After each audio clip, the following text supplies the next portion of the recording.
नमस्कार दोस्तों, good morning. Welcome to Puneet classes. दोस्तों 8 जून 2023 के राजस्थान करंट अफेयर से संबंधित कुछ इंपॉर्टेंट क्वेश्चन आज इस क्लास में हम चर्चा करेंगे। तो सभी क्वेश्चन इंपॉर्टेंट हैं, तो आप क्लास को लास्ट तक जरूर देखना, साथ ही अपने दोस्तों के साथ शेयर ज़रूर करना। और जो नए स्टूडेंट हैं वो चैनल को सब्सक्राइब जरूर कर लेना। तो फर्स्ट क्वेश्चन देखते हैं। फर्स्ट क्वेश्चन है, राजस्थान में Indira Gandhi gas cylinder subsidy योजना की शुरुआत कब की गई है? तो राजस्थान में जो बजट 2023-24 आया था, जिसमें महंगाई राहत शिविर लगे थे और इसमें 10 जो नई घोषणाएं की गई थी, जो 10 नई योजनाएं हैं, उनमें से एक है राजस्थान में Indira Gandhi gas cylinder subsidy योजना। तो ये कब शुरुआत की गई? तो इसकी अभी हाल ही में 5 जून 2023 को ये शुरू की गई है, जिसमें जो 14 लाख जो उपभोक्ता हैं उनके बैंक खाते में सब्सिडी की राशि जमा करवाई गई है। इसमें थोड़ा डिटेल से देखो। बजट 2023-24 है, गलत प्रिंट हो गया।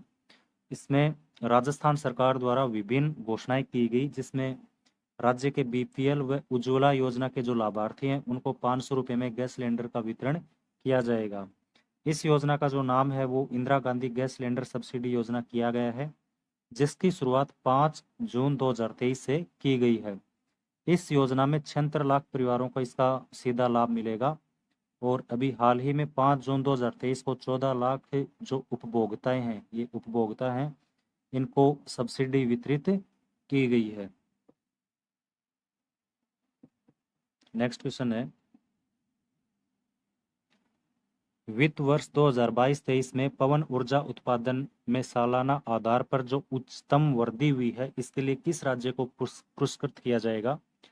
तो वित्त वर्ष 2022-23 में पवन ऊर्जा के उत्पादन में पूरे वर्ष भर के आधार पर उच्चतम वृद्धि में कौन सा राज्य है जिसमें सबसे अधिक वृद्धि हुई है, उसके लिए पुरस्कृत किया गया है। तो अपना राजस्थान राज्य है, जिसमें पवन ऊर्जा में सालाना जो उच्चतम वृद्धि है उसमें राजस्थान का प्रथम स्थान है, इसलिए इसको पुरस्कृत किया गया है। इसके बारे में देखो।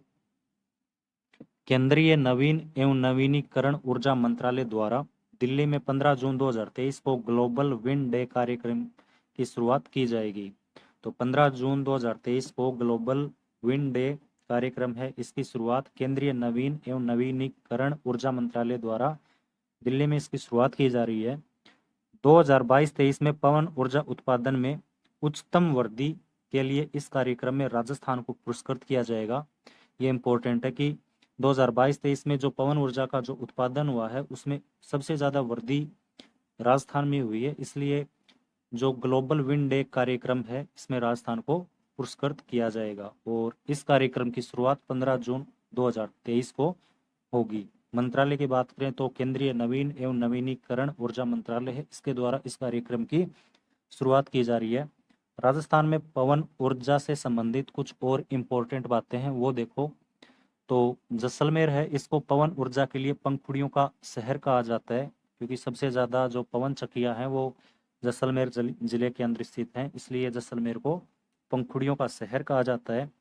राजस्थान में जो पवन ऊर्जा है इससे संबंधित दो नीतियां हैं, जिसमें प्रथम नीति है उसकी शुरुआत जुलाई 2012 में जारी की गई थी और दूसरी जो नीति है, दूसरी नवीनतम नीति, ये दिसंबर 2019 में बनाई गई है। इसके बिना राजस्थान में जो पवन ऊर्जा है इससे संबंधित दो इकाइयां संचालित हैं। एक है वो अमर सागर जैसलमेर में है और दूसरी देवगढ़ प्रतापगढ़, दूसरी देवगढ़ में है। पवन ऊर्जा से संबंधित ये दूसरी इकाई है। 3 नंबर क्वेश्चन देखो। कला और संस्कृति मंत्री डॉक्टर बीडी कल्ला ने किस जिले में पांडुलिपि प्रशिक्षण कार्यशाला का उद्घाटन किया है? तो कला और संस्कृति मंत्री जो बीडी कल्ला हैं, इनका संबंध बीकानेर से आता है, तो इन्होंने बीकानेर में पांडुलिपि प्रशिक्षण कार्यशाला है इसका उद्घाटन किया है। इसके बारे में देखो। तो बीकानेर के राजकीय संग्रहालय में पांडुलिपि प्रशिक्षण कार्यशाला का उद्घाटन कला और संस्कृति मंत्री डॉक्टर बीडी कल्ला द्वारा किया गया। बीकानेर है, इसको राजस्थान की सांस्कृतिक राजधानी के रूप में इसका विकास किया जा रहा है, तो ये इम्पोर्टेंट है कि बीकानेर है इसको राजस्थान की सांस्कृतिक राजधानी के रूप में विकसित किया जा रहा है। बीकानेर में स्थित जो राजकीय संग्रहालय है इसको डिजिटल संग्रहालय बनाया गया है और साथ ही इसे 3D म्यूजियम भी बनाया गया है। बीकानेर के कुछ और व्यक्तित्व हैं जिन्होंने हाल ही में करंट में जो चर्चा में रहे हैं। तो बीकानेर की एक सुनीता गुलाटी है जिनको सर्वश्रेष्ठ शिक्षक के रूप में राष्ट्रीय जो शिक्षक अवार्ड होता है 2022 इससे इसको सम्मानित किया गया है। राष्ट्रीय शिक्षक में सुनीता गुलाटी के अलावा दुर्गाराम मुवाल हैं, दुर्गाराम मवाल, इनको भी सम्मानित किया गया था। एक बीकानेर के शौकत उस्ता हैं जो उस्ता कला के कलाकार हैं, इनको भी राष्ट्रीय पुरस्कार से सम्मानित किया जा चुका है। अगला क्वेश्चन देखते हैं। याचियोन दक्षिण कोरिया में हुई एशिया अंडर 20 एथलेटिक्स चैंपियनशिप में सिद्धार्थ चौधरी ने किस खेल में गोल्ड मेडल जीता है? तो सिद्धार्थ चौधरी इन्होंने गोल्ड मेडल जीता है। तो कौन से खेल के अंदर इन्होंने गोल्ड मेडल जीता है ये पूछा है। तो शॉर्ट पुट इनका गेम है, शॉर्ट पुट जिसको गोला फेंक भी बोलते हैं, इसमें इन्होंने गोल्ड मेडल जीता है। इसके बारे में थोड़ा डिटेल से देखो तो शॉर्ट पुट गोला फेंक इनका गेम है। दक्षिण कोरिया में याचियोन में आयोजित एशियाई अंडर 20 एथलेटिक्स प्रतियोगिता में जयपुर के सिद्धार्थ चौधरी ने शॉर्ट पुट में गोल्ड मेडल जीता है। इन्होंने 19.52 मीटर गोला फेंककर गोल्ड मेडल जीता है। तो सिद्धार्थ चौधरी हैं, ये जयपुर के रहने वाले हैं और 19.52 मीटर इन्होंने गोला फेंककर गोल्ड मेडल जीता है। और ये प्रतियोगिता दक्षिण कोरिया के याचियोन में आयोजित की गई थी, एशियाई अंडर 20 एथलेटिक्स प्रतियोगिता, ये भी आपको ध्यान रखना है। शॉर्ट पुट है, इससे संबंधित और खिलाड़ी हैं उनके बारे में देखो। शॉर्ट पुट से तो कचनार चौधरी हैं, कचनार चौधरी ये भी शॉर्ट पुट की खिलाड़ी हैं। और एक मंजू बाला, मंजू बाला ये भी आपको ध्यान रखना है, ये भी शॉर्ट पुट से संबंधित हैं। बैडमिंटन की बात करें तो कृष्णा नागर हैं, पैरा एथलेटिक्स हैं ये जो। तो कृष्णा नागर ने जो टोक्यो में पैरा ओलंपिक हुआ था उसमें इन्होंने गोल्ड मेडल जीता था। और पावर लिफ्टिंग एक है, पावर लिफ्टिंग, तो पावर लिफ्टिंग में झुंझुनू के अजय शेखावत हैं, अजय शेखावत, इन्होंने जो कॉमनवेल्थ गेम हुए थे उसमें इन्होंने पदक जीता था। अगला क्वेश्चन है, राजस्थान सरकार के कर्मचारियों को अब कितने वर्ष की सेवा पूर्ण कर सेवानिवृत्त होने पर ही पूर्ण पेंशन का लाभ दिया जाएगा? तो राजस्थान सरकार के जो कर्मचारी हैं इनको कितने वर्ष तक सेवा पूर्ण करनी होगी, उसके बाद ये सेवानिवृत्त होते हैं तो इनको पूर्ण पेंशन का लाभ दिया जाएगा। तो 25 वर्ष इसमें किए गए हैं, पहले ये 28 वर्ष था कि 28 वर्ष अगर आप सेवा पूर्ण करते हो और उसके बाद सेवानिवृत्त होते हो तो आपको पूर्ण पेंशन मिलेगी। अब इसको घटाकर 25 वर्ष कर दिया गया है। जो बजट 2023 में विभिन्न घोषणाएं की गई थी कर्मचारियों से संबंधित, उसी में इसकी घोषणा की गई है। इसमें देखो, राजस्थान सरकार द्वारा बजट 2023-24 में राज्य कर्मचारियों के लिए विभिन्न घोषणाएं की गई, जिसमें 6 जून 2023 को मंत्री परिषद की बैठक आयोजित की गई। इसमें निर्णय लिया गया कि पूर्ण पेंशन 25 वर्ष सेवा पूर्ण कर सेवानिवृत्त होने पर पूर्ण पेंशन का लाभ दिया जाएगा। साथ ही इसमें एक घोषणा और की गई कि पारिवारिक जो पेंशनर हैं और जिनकी उम्र 75 साल से अधिक हो गई है उनको 10% अधिक भत्ता दिया जाएगा।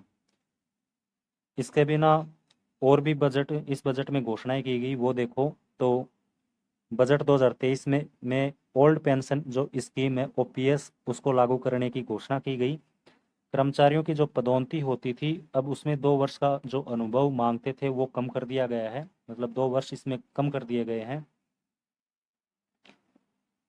और कर्मचारियों का जो वेतन वृद्धि होता था पहले, उसके लिए जो स्कीम थी वो 10, 20 और 30 के इस स्कीम में 10, 20, 30 वर्ष का प्रावधान था। तो अब कर्मचारियों की वेतन वृद्धि के लिए 9, 18, 27 की स्कीम को लागू किया गया है।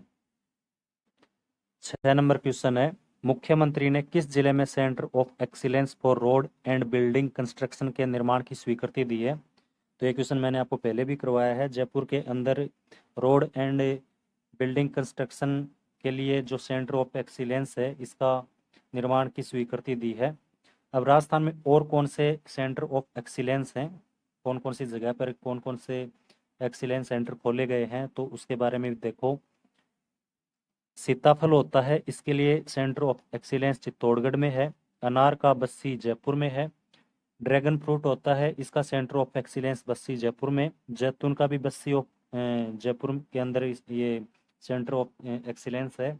आम है, इसका खेमरी धौलपुर के अंदर। अमरूद है, इसका सवाई माधोपुर और देवड़ावास टोंक के अंदर सेंटर ऑफ एक्सीलेंस है। खजूर का सगरा भोज का जैसलमेर। औषधि फसल होती है, इसका मावली उदयपुर। फूल का सवाई माधोपुर। अक्षय ऊर्जा है, इसका आईआईटी जोधपुर के अंदर सेंटर ऑफ एक्सीलेंस बनाया गया है। अभी हाल ही में बजट 2023 में 23-24 में अंजीर का सेंटर ऑफ एक्सीलेंस सिरोही में खोलने की घोषणा की गई है। अगला क्वेश्चन है, विश्व पर्यावरण दिवस पर किसके द्वारा राजस्थान वन नीति 2023 जारी की गई है? तो विश्व पर्यावरण दिवस 5 जून 2023 को मनाया गया था। इसके ऊपर जो नई राजस्थान वन नीति जारी की गई है वो हेमाराम चौधरी हैं, इनके द्वारा नई वन नीति जारी की गई है। इसके बारे में देखो। जोधपुर राज्य की प्रथम रियासत थी जिसने सर्वप्रथम 1910 में वन नियम बनाए थे। तो जोधपुर प्रथम राज्य था, उस समय रियासत था जिसने 1910 के अंदर विभिन्न नियम बनाए थे वन से संबंधित। और आज़ादी के बाद भारत में वन संरक्षण अधिनियम है वो 1952 में लागू किया गया था। राजस्थान में वन संरक्षण अधिनियम की बात करें तो ये 1953 में लागू किया गया। और राजस्थान की जो प्रथम वन नीति है, काफ़ी बार इससे संबंधित परीक्षा के अंदर क्वेश्चन पूछे जाते हैं कि ये कब लागू की गई, तो फरवरी 2010 में ये लागू की गई। ये जो वन नीति थी फरवरी 2010 में लागू हुई, इसमें राज्य में वन क्षेत्र का विकास 20% करने का लक्ष्य रखा गया था। इसमें आगे देखो, राजस्थान वन विभाग की जो स्थापना है वो 1949 में जालाना जयपुर में की गई थी। और अभी हाल ही में 5 जून 2023 को नई वन नीति हेमाराम चौधरी द्वारा जारी की गई है। तो ये आज के कुछ इंपॉर्टेंट क्वेश्चन थे। क्लास आपको कैसी लगी कमेंट बॉक्स में ज़रूर बताना, साथ ही अपने दोस्तों के साथ भी शेयर ज़रूर कर देना इस क्लास को। कल की क्लास का रिवीजन इस क्लास में नहीं करवा पाएंगे तो कल करवाएंगे वो। तो धन्यवाद दोस्तों, जय हिंद।